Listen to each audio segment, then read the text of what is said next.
Hello everyone, Douglas here, and welcome to my classic Doctor Who review. And today I will be reviewing The Reign of Terror. This is another story I have not seen before. Shocker, right? This story is a partial missing story. Episodes 1, 2, 3, and 6 survive, but episodes 4 and 5 are missing. But don't worry, it is completed with animation, and this is the season 1 final. When they were doing the 8th story, it was going to be called Red Fort, and it was going to be set in 1857 during the Indian Rebellion, and it was going to be written by Terry Nason. But he couldn't do it because he was writing The Keys of Marinus.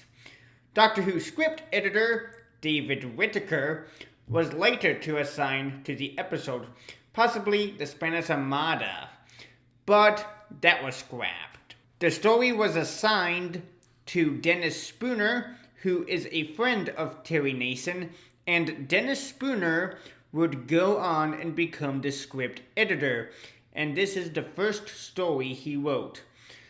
When Dennis Spooner was writing this, he wanted it to be a sci-fi story, but David Whittaker wanted it to be a historical after John Louis Quixote's Marco Polo and the Aztecs. Dennis Spooner was given 4 options, and he decided to have it set in the French Revolution. In episode 1 called The Land of Fear, we see a forest, and we see the TARDIS lands, and inside the TARDIS, we see the first Doctor, played by William Hartnell, Susan, played by Caroline Ford, Ian, played by William Russell, and Barbara, played by Jacqueline Hill, and the Doctor is dropping Ian and Barbara off, and Susan is not happy to see them go. We see the Doctor and his companions are outside the TARDIS, and they hear gunshots. We see Ian grabs a young boy, and we find out they are not in England, but in France. Well, at least it's not City of Death. We see the Doctor and his companions notice a house. We find out that they are in the 18th century. And we also find out they are in the French Revolution. We see someone knocks out the Doctor. We see Ian and Barbara encounter 2 men. We see French soldiers coming their way. We see Susan, Ian, and Barbara get captured by French soldiers. We see the Doctor regains his consciousness, and we find out that Ian, Barbara, and Susan are going to Paris, and the house is going to be burned down. We see the Doctor notices smoke, and he is trying to get out. We see Ian, Barbara, and Susan see the house is on fire.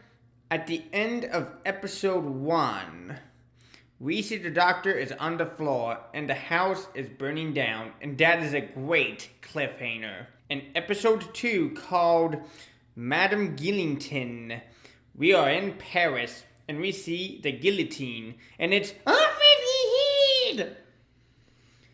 We are at Gillington prison. I am so sorry if I am mispronouncing this. And we see Ian, Barbara, and Susan have been taken as prisoners.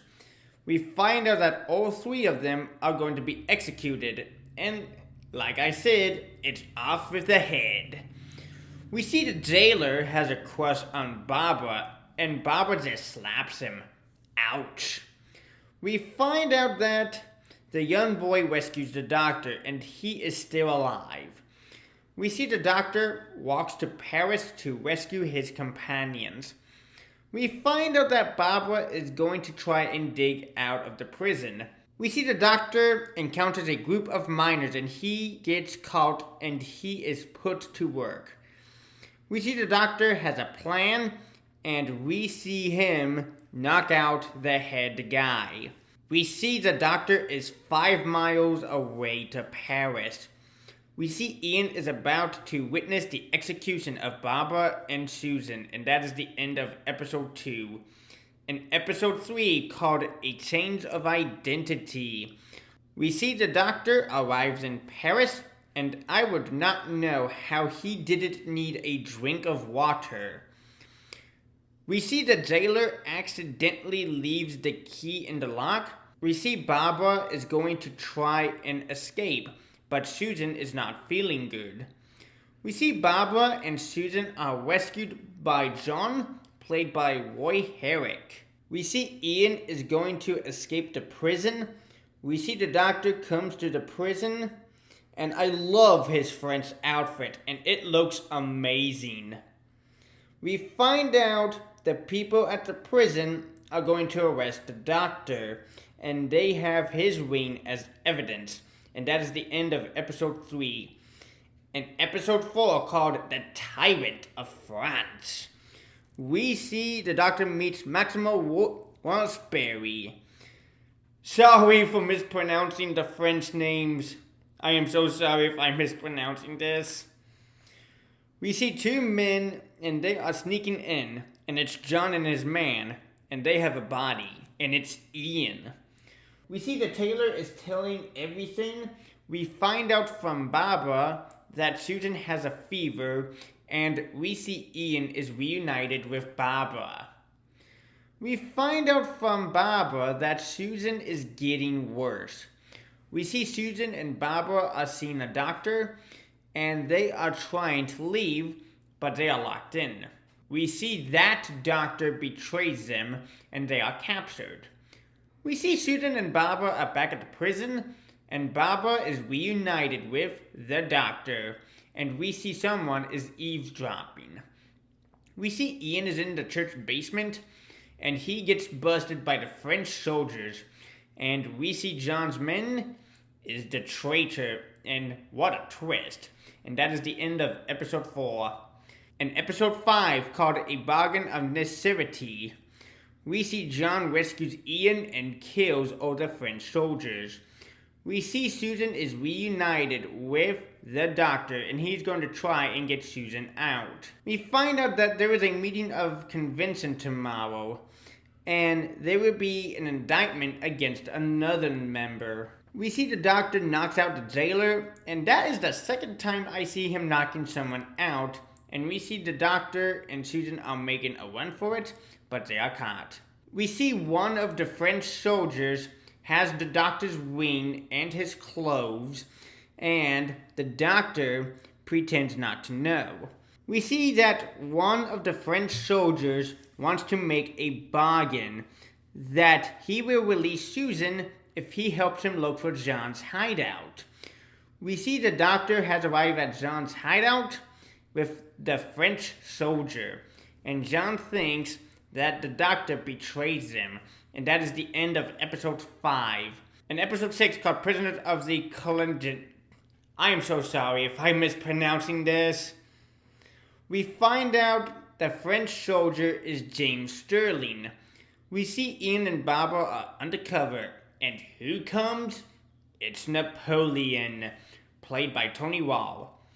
I like the line what Barbara says that she can't change history, and that's continuity. We see French soldiers come into Raspberry's office, and they take him.